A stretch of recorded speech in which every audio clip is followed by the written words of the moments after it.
Hello and welcome into another edition of the Fore-All Podcast. I'm Jesse Morrison alongside Max Bechtold.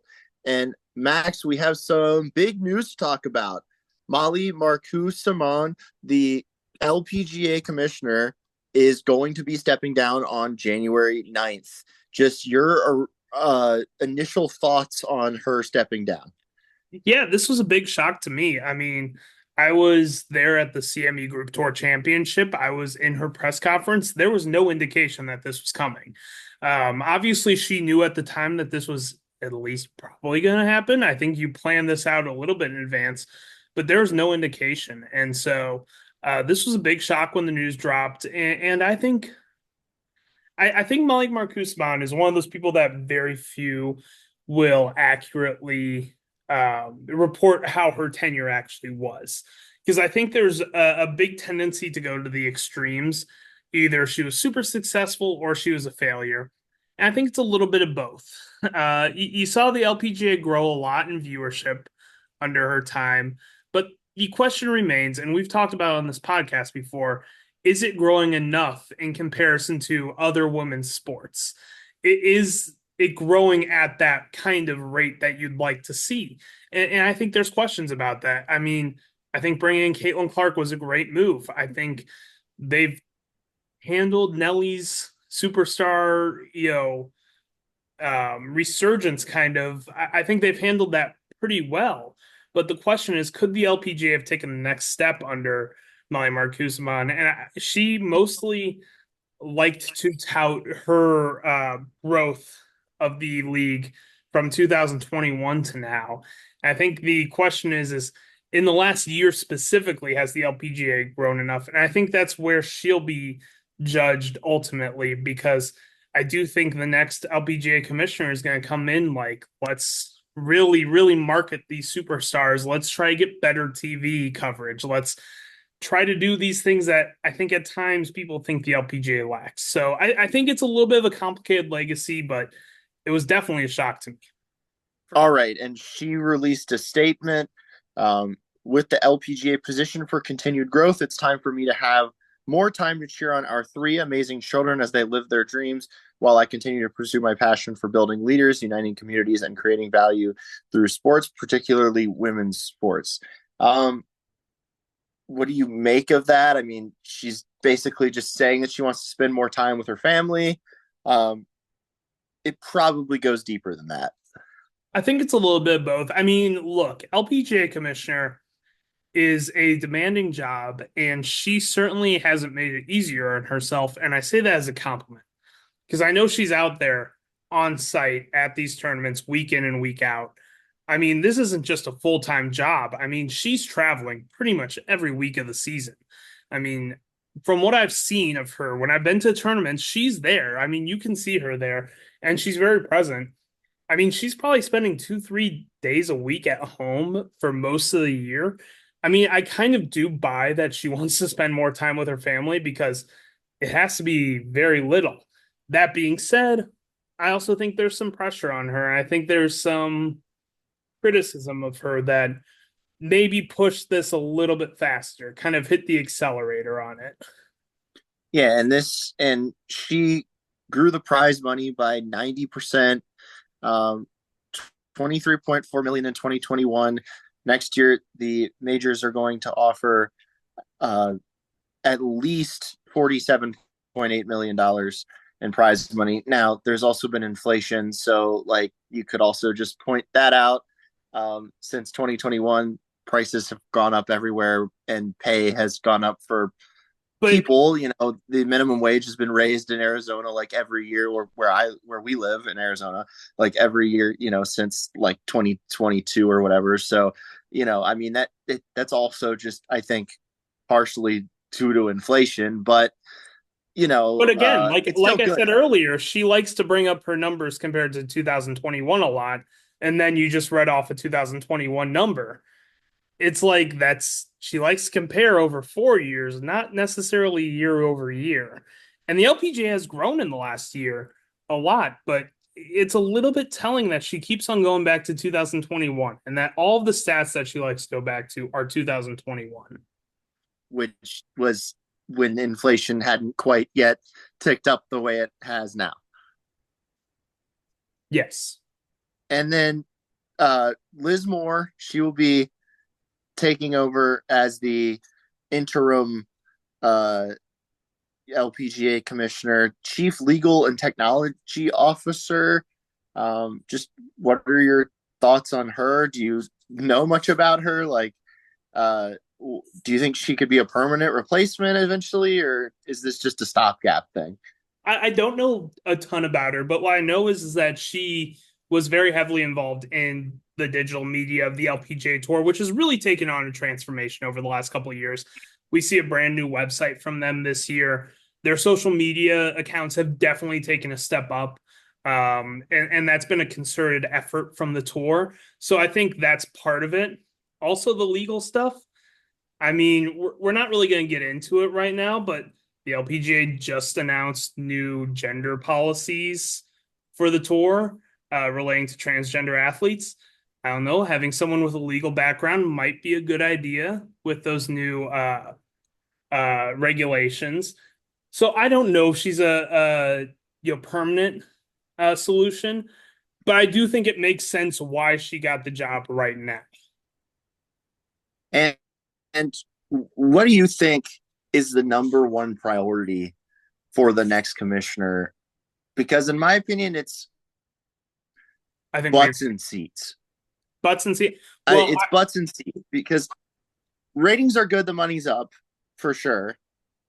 But you look at these tournaments, and a lot of the holes, to me, it looks like they're, it's the local public course, and there's nobody around. And then and then like 18, the later holes in the round, there'll be more of a crowd. But to me, it's just the gallery size just isn't big enough, and it needs to grow because a lot of people that nobody should be catering to haters when it comes to women's sports, but the attendance thing is always brought up, and I think it just looks better on TV when you have more people there.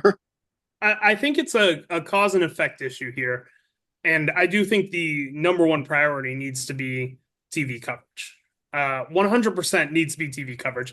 I mean, the CME the Tour Championship, Saturday did not have live TV coverage. The Tour Championship didn't have live TV coverage one day. I think if you want to solve, because I do agree attendance is a big deal. But when I went to the Tour Championship, I was, when you're in the crowd, you observe and you hear people talk. Most people didn't know these players. Most of the people that were there were just there because there's a golf tournament in town. And they decided to go support the golf tournament, not because they wanted to go see their favorite athletes. And I think making, just anecdotally, there's a lot of people who have interest in women's golf. There's just not the TV coverage. I think once you get the TV coverage, once people start to see these players as more superstars, as more players who you want to go see as celebrities, essentially, then I think the attendance will kind of sort itself out. So I think the absolute, no doubt, number one thing that the new commissioner has to focus on is getting better TV times, live TV times, and more consistently week to week. Yeah, I think that's also super valid and probably more valid than what I'm even saying. But I will say that, it's for me, like, I'm not somebody that records sports. I'm not some that oh, don't tell me the score, whatever, blah, blah, blah. Like, I'm not going to be that kind of person. And I'm not going to be, someone that watches sports on delay. Like during the Olympics, if they're showing something that's on delay, I turn it off because it's like, this has already happened. I can just look up the score. I can watch the highlights. So I like sports to be live. And I think that's an extremely good point by you. And I think that they need to go outside of the, traditional golf channels potentially. Like, absolutely. What about Ion?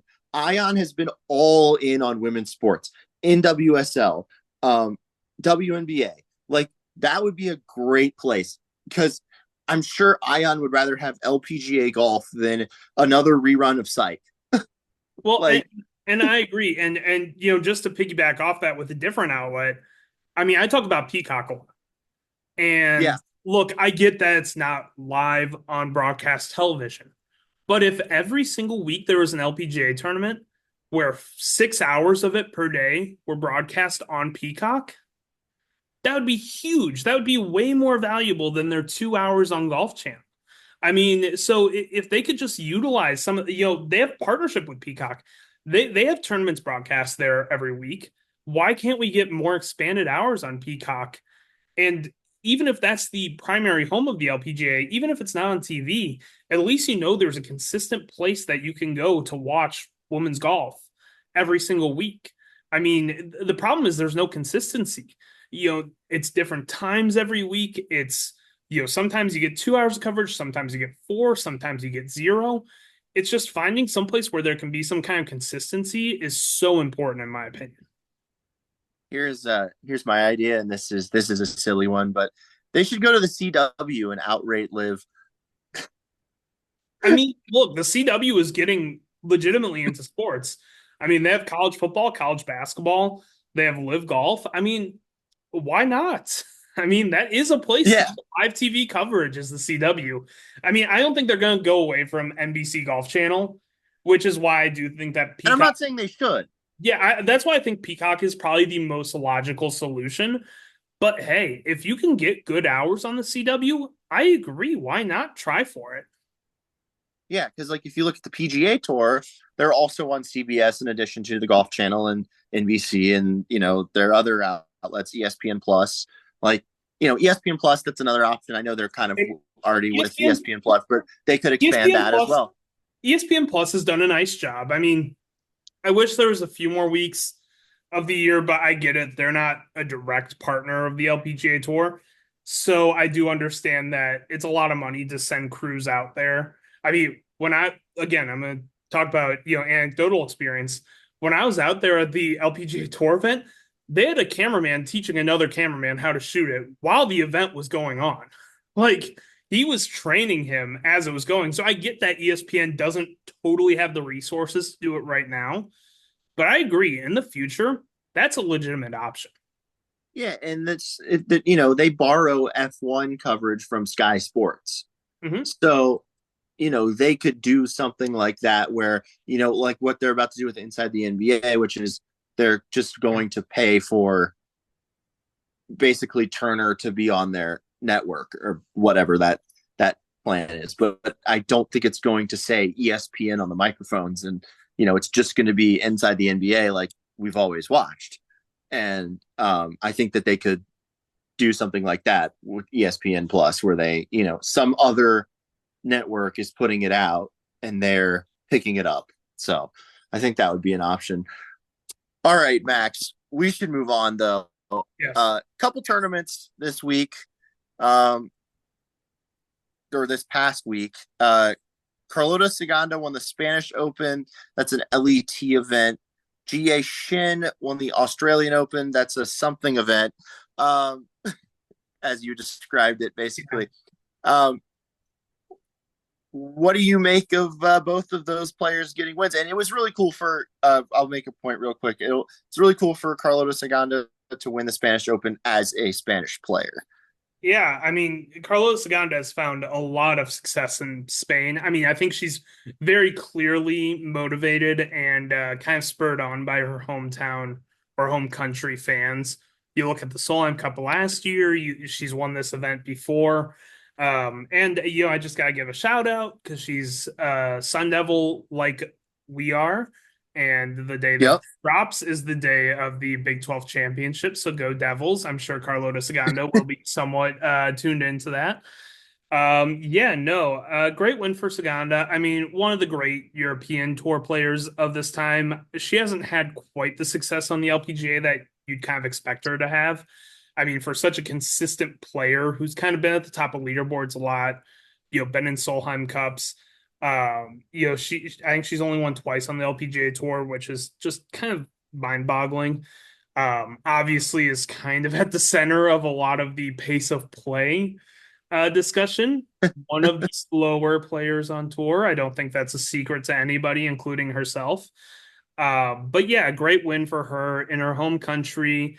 It was an exciting tournament. There's a lot of rising stars, and it was a good chance for the LET during Thanksgiving week, where a lot of the Americans aren't playing. It's a good chance for the European players to kind of get a spotlight. And then obviously GA Shin, who we've seen kind of a big resurgence from in the last year or two. Two-time major champion, going out and winning Australia. Hannah Green was in that tournament. Grace Kim was in that tournament. Minji Lee made a run in the top 10. I mean, a lot of good players in that event, and GA Shin got the win. It was very impressive. Had a crazy scorecard the final day. I mean, she had a couple doubles. She had a couple of eagles. She had a lot of bogeys, a lot of birdies, like not very many pars. So it was kind of a whirlwind round, but great for her and great for Carlota getting two big wins and kind of making last week a really interesting women's golf week. Even though there was no LPGA event, the LPGA season is effectively over. I mean, I know we have the Grant Thornton coming up, but that's not really an LPGA Tour event. So great to see some good women's golf action after the season was over. Yeah, and to go back to Carlota, I think that winning LET events, I don't know if I quite put it equally to winning LPGA events, but I think it's pretty close. So I'm not going to fault her for only having two LPGA events. And she's won a couple of those Aramco events, which usually have very strong fields, almost comparable to LPGA Tour event fields.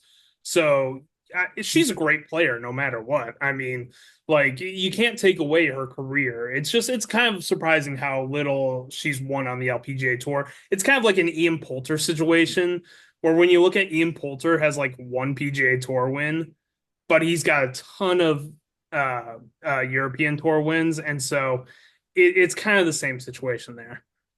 I'm gonna say this right here, and I will go on record saying this. Don't like Ian Poulter, one of my least favorite golfers. Not a fan. Yeah, I mean, not a fan of Ian Poulter. He's polarizing. I mean, look, I'm not gonna say I love many players on Live, but I don't disagree with you.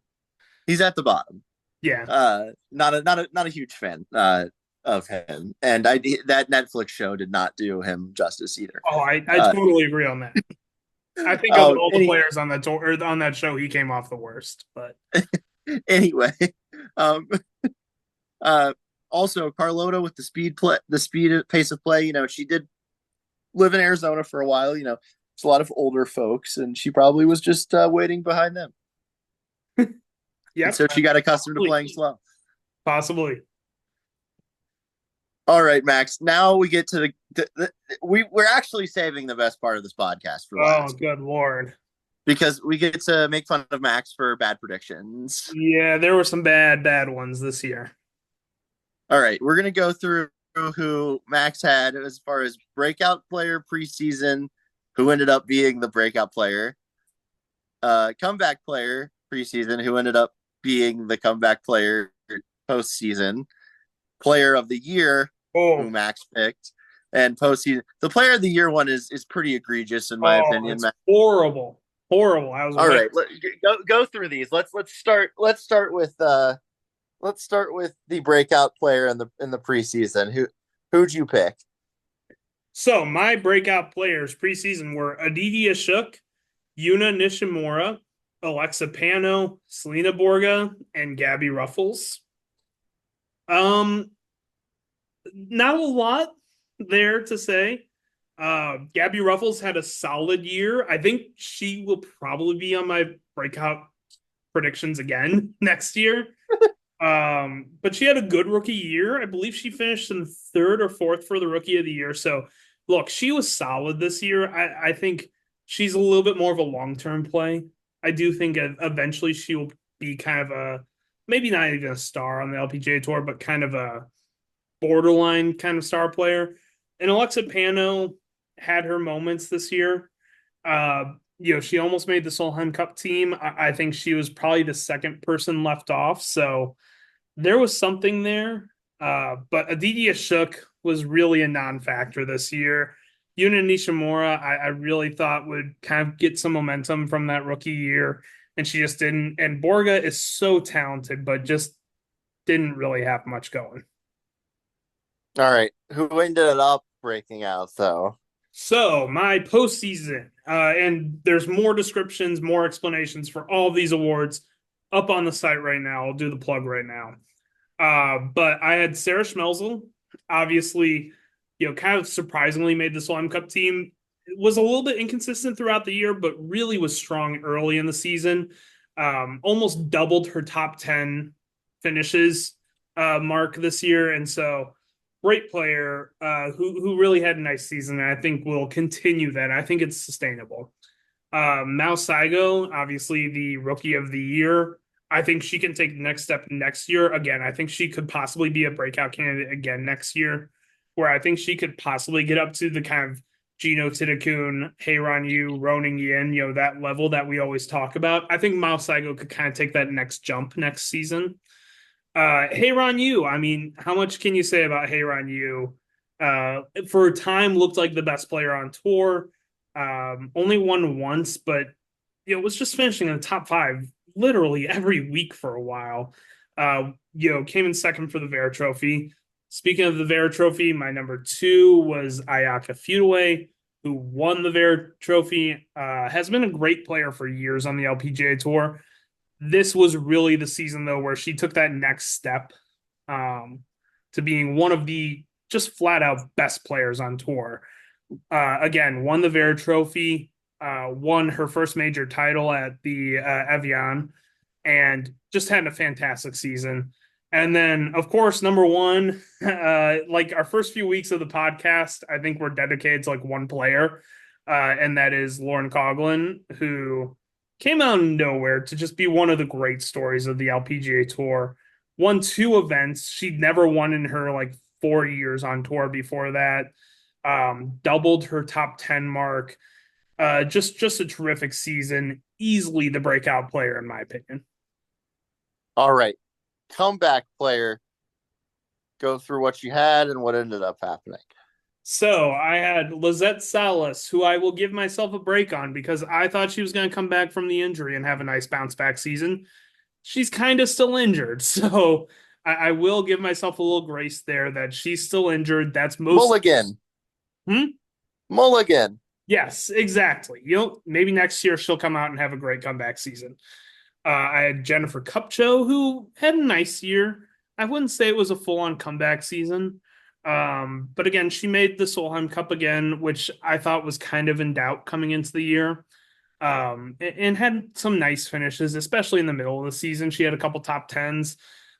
This wasn't a full return to form from her fantastic season in 2022, but it was a nice season. I won't say that's a total miss, but this is where we reached the part where I actually did pretty well, which is where I picked Lydia Ko, Nelly Korda, and Lexi Thompson, all of whom I think had great comebacks. And I'll talk about that during my postseason in a second here, where I had Lexi Thompson, of course. Her results weren't that much better than 2023, but she just felt like she was in a better place. Most of her strong results in 2023 came at the end of the year, and they were just kind of more spread out this season. She was in the mix in a major at the KPMG Women's PGA. She made a playoff in the Meyer LPGA, which always has a strong field. I think she had a really nice final season. She played well in the Solheim Cup. So, yeah, I do think this was a little bit of a comeback for her. So I will count that as a little bit of a win. Hannah Green had a really, really fantastic season. We've talked about her a lot as well. Won 3 events, came in second at the Mizuho America's Classic behind Nelly Korda. She had a nice season in 2023, but she's really not been the same player that she was in 2019 when she won 2 events, including a major. And this kind of felt like finally she was back to that level of play. And so I do think this was a great comeback for her. And I think now she's one of the biggest stars on the LPGA Tour, which I wouldn't have said at this point last year. Se-Young Kim really quietly had a really, really nice season, came in top 10 in the CME. She didn't get a win, but it was kind of feeling like her career was probably on a downturn. Obviously won 2020 Player of the Year on the LPGA Tour, and I think ever since then has just kind of struggled to get back on the top of leaderboards. she was back up there quite a bit this year. So I think it was a really solid season for her. I put Nelly Korda. Some would say this isn't really a comeback because she played pretty well in 2023, but she's won one tournament in 2022 and 2023. And she's been injured constantly throughout that. Obviously, this year just had a dream season. So I do think this was a comeback for her. Then Lydia Ko had one of the worst years of her career in 2023, came back, made the Hall of Fame, won a few events, won the Olympic gold medal, was one of the best players on tour. So that's where I'm at with comeback. I think I did pretty well on comeback. I'm going to give myself a little pat on the back. Yeah, you didn't do terrible there. But player of the year, preseason and postseason, very different. Yeah, I picked a couple players when they were seemingly reaching their downturn of their career. I had Lilia Vu preseason, and she struggled with injuries throughout the year. I mean, she still won an event. She was still top 5 in 2 majors. Like, kind of really quietly had a nice season, even though it was such a downturn from her 2 majors, 4 wins overall last year. Hit the winning putt in the Solheim Cup. Obviously, she's nowhere near the player of the year conversation, but she still had a decent season. That Lynn Grant, I thought this was going to be her true star-making moment. And, I mean, she won on the LET, which was great, but she really wasn't in play in a lot of LPGA Tour events. So, a bit of a miss there. I still think she's got so much talent, though, and I wouldn't be surprised to see her in the conversation next year. Yeah, nobody. I don't think I've met anyone that toots Lynn Grant's horn more than Max here. Just loves her game and is going to always be talking and hyping up Lynn Grant. Here's what I'm going to say. This is going to sound crazy. I think she's missing half of it because there's 2 parts of golf. There's the talent and then there's the mental aspect. She's got Nelly Korda talent. The key will be turning that into wins. And when she can do that, she's got that talent. I just don't know if she's all the way there yet on the other half of the spectrum. I don't know if she'll get there. Frankly, Nelly Korda is probably the strongest mental player on the LPGA Tour, so that's a lot to hold her up to, but the talent's there for her to win a lot. Nelly Korda looks like the strongest mental player when she plays. Just the look on her face is just stone cold. Like stone cold. Not too many emotions out there, So, Hyoju Kim. Ooh, what a miss. And this will be the same for my prediction preseason for the actual player of the year. Just seemingly on her downturn of her career. Just did not have the kind of season. She's usually one of the most consistent players on tour. She wasn't this year. Even in the couple tournaments where she had a chance to win, she made really uncharacteristic mistakes. I think about the Ford Championship here in Arizona. She missed some really short putts. She had some really bad scores. Just very un-Hyoju Kim-like. Not a great year for Hyoju. Barely made it into the CME Tour Championship in the 59th slot. So, not great. Jin Young Ko, first season of her career without a win. So, bad time to predict her for Player of the Year. But I think you always get kind of a pass if you predict Jin Young Ko for Player of the Year. She's won 2 of them. She's almost always in the top 5. Dealt with injuries a lot at the beginning of the year. Got close in a couple majors. She was close in the FM Championship in Boston. Wasn't quite there. It was probably her worst season on tour. But she's still a solid player. She was still handedly in the top 60 in the CME. You see the talent there. It's just the wins haven't come as much recently, and injuries are certainly part of it. But again, she's another one of those players that you start to think, are we going to see this be kind of a pattern in the future? Then, speaking of that, Minjee Lee, who just did not look like herself at any point this season, once again was another border player for the CME Group Tour Championship. I think she's one of the most well-rounded players on tour, but she didn't look the part this season. And I'm really, really starting to think that Minjee Lee's time as a dominant player on tour might be done. Um, Even in the tournaments that she was close in, once again, like Hyoju Kim, the U.S. Women's Open, the Scottish Open, she just made really uncharacteristic mistakes. That U.S. Women's Open, she had the lead kind of going into the final round. I thought, oh, this is over. Like Minjee Lee's definitely taking it, and she just didn't finish off, and had a really, really terrible final round. So yeah, I'll give myself a break on Lilia Vu because Lilia Vu had a solid season. For having missed as much time as she did, I think she still played really well. But the other four, huge misses. Postseason, I'm going to take Gino Tadakuna, put at 5. I mean, she only won one individual tournament, which is less than some of the players that I left off. But she did lead the tour in scoring average. She missed part of the season and still came, through at the end. Won the CME Group Tour Championship in an incredible finish. It's a little bit of what have you done for me lately with me, and that impression that Gino left, especially over the last 6 or 7 tournaments, where she was, at the top of the leaderboard almost every time. She did a lot for me lately. Then going over to her best friend, who I have at number 4, Roning Yin. Obviously, they won the Dow Championship together. Roning picked up 2 other wins. Was fantastic all season. She's got all the talent in the world. She's got the ability to finish.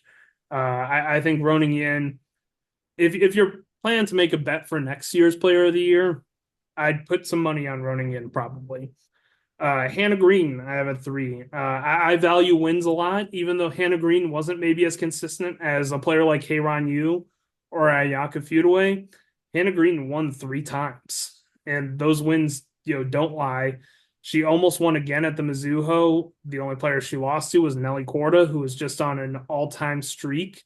That very easily could be 4 wins for her, and I think Hannah Green was fantastic this season. Great year.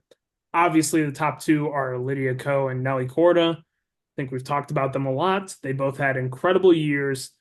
I think I'd probably put Lydia Ko at the top of this list almost any other year. It's just Nelly Korda had 7 wins, including a major. So you can't really not put her at number 1. So, yeah, I mean, Player of the Year, I missed a lot, but next year I think I'll try not to be too cute, and I'll go a little bit more chalk probably, and just say that Nelly Korda, Roning Yin, and Gino Tadakun are going to be the best players on tour. Yeah, just pick to go to the women's basketball March Madness bracket. Just go with South Carolina, go with UConn, go with LSU, and back in the day, Tennessee, somebody like that. Go with the number 1 seeds.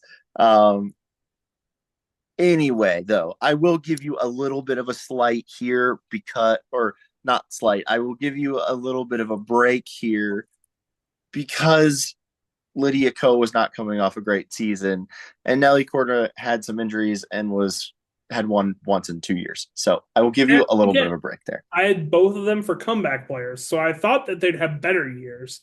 Just didn't know the years would be this good. All right. Well, that will do it for this week's edition of the Fore-All Podcast. Again, go check out Max's stuff on foreall.com. That's FORE-ALL.com. And we will talk to you next week. Cool. You got to hop off.